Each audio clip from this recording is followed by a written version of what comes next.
Good morning student. आज फिर एक नए टॉपिक पे हम लोग चर्चा करेंगे।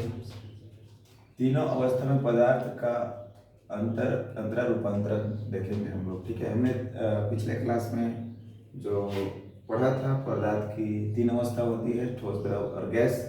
और हमने देखा था कि किस प्रकार से हम लोग उसकी अवस्था को चेंज कर सकते थे। पहला, तापमान में परिवर्तन के द्वारा, तापमान को घटा या बढ़ा के हम लोग उसकी अवस्था को चेंज करते थे। और दूसरा है कि दाब में परिवर्तन द्वारा, दाब को बढ़ा के या घटा के उनकी अवस्था में परिवर्तन करते थे। उसी का आज हम लोग डिटेल में देखेंगे। तो सबसे पहले देखेंगे जो पदार्थ जो है ठोस से द्रव में बदलता है उसको संगलन बोलते हैं। आप लोग याद कर लीजिएगा। वैसे पदार्थ जो ठोस से द्रव में बदलता है संगलन कहलाता है। जैसे एग्जाम्पल के तौर पर ले लीजिए बर्फ। बर्फ एक ठोस है।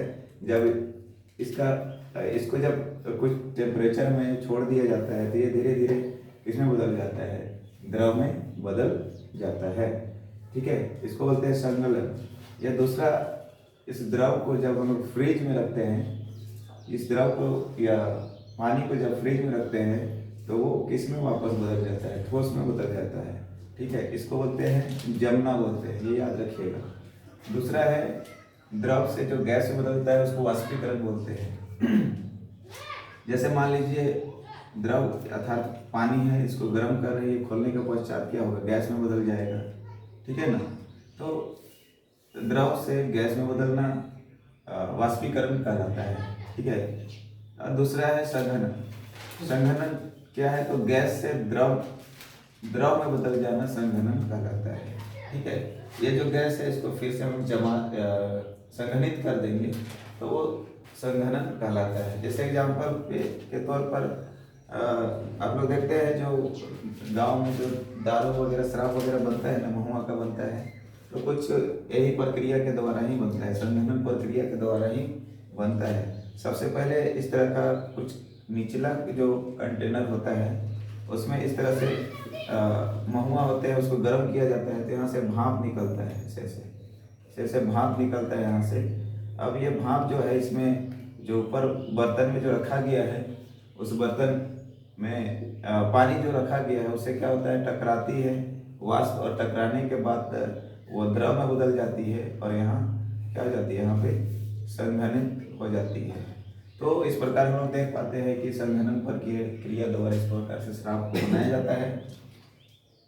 तो गैस से द्रव में बदलना क्या कहलाता है, संघनन कहलाता है। अगला एग्जाम्पल चलेंगे। अगला है गैस से ठोस में बदल जाना। ठीक है, गैस से सीधे ठोस में बदल जाएगा, बिना द्रव में बदले सीधे गैस से ठोस में बदल जाएगा, उसको निक्षेपण कहते हैं।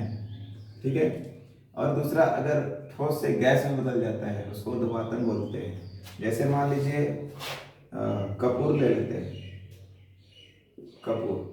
ठीक है, जो कपड़ा वगैरह में उसका सेंट, कपड़ा में हम लोग क्या करते हैं, उसको रखते हैं ताकि कपड़ा सेंटेड हो जाए, सेंट आ जाए उसमें, इसीलिए रखते हैं। तो देखिएगा कि ये कपूर जो है कुछ देरी पश्चात उसको रगड़ते हैं, कुछ दिन के पश्चात वो क्या होता है, गायब हो जाता है। अर्थात वो ठोस से सीधे किस में बदल जाता है, गैस में बदल जाता है। तो इसको बोलते हैं ऊर्ध्वपातन बोलते हैं। ठीक है, वैसे पदार्थ जो बिना द्रव में बदले सीधे गैस में बदल जाएगा उसको ऊर्ध्वपातन बोलते हैं। जैसे एग्जाम्पल के तौर पर यहाँ पे ठोस है। ठीक है, और जस्ट इसका अपोजिट है जो गैस से सीधे ठोस में बदल जाए उसको निक्षेपण बोलते हैं। ठीक है, तो जो ये कपूर का जो गोली है, ये जो गैस है सीधे ठोस से गैस में बदल गया, जब इसको हम लोग जमाएंगे तो फिर वो वापस सीधा किस में बदल जाएगा, ठोस में बदल जाएगा, वो द्रव में नहीं बदलेगा। ये गैस जो है वापस सीधे ठोस में बदल जाएगा, उसको बोलते हैं निक्षेपण। तो यहाँ पे हम लोग देख पाते हैं कि ऊर्ध्वपातन और निक्षेपण का एक खास उदाहरण क्या है, कपूर है। ठीक है, नोट कर लीजिए। बहुत